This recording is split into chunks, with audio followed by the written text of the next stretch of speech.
დღეს აფხაზეთის მთავრობამ სენაკის საჯარო სკოლაში ჩვენი ბევრი მოსწავლეები სწავლობენ. ჩავატარეთ მცირე აქცია, პატარა აქცია, სადაც ჩვენმა პარტნიორებმაც მიიღეს მონაწილეობა და ჩავდგეთ კიბაროსები ბავშვებთან, მოსწავლეებთან ერთად. თემურ ბოგუჩავას სახელობის აფხაზეთის ნომერ მე-7 საჯარო სკოლაში ტარდება გამწვანების აქცია. აქციის ფარგლებში აფხაზეთის განათლებისა და კულტურის სამინისტრომ სკოლას გადასცა კვიპაროსის ნერგები. აქციაში მონაწილეობა მიიღეს სკოლის მოსწავლეებმა. აქციის ძირითადი მიზანი არის ჯანსაღი ეკოლოგიური გარემოს შექმნა. მსგავსი აქციები სკოლაში კიდევ განმეორდება.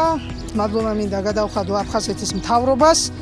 მედია მომავალშიც მსგავსი დახმარება სკოლისთვის გაწეული იქნება. იმართება გამწვანების აქცია, რომელშიც ჩართული არიან სკოლის პედაგოგები, მოსწავლეები.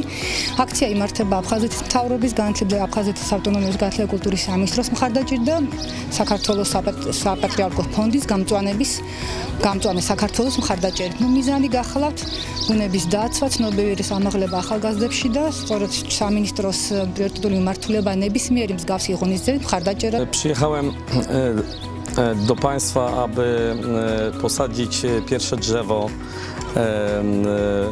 na terytorium Gruzji jako znak jedności, jako znak dla przyszłych pokoleń.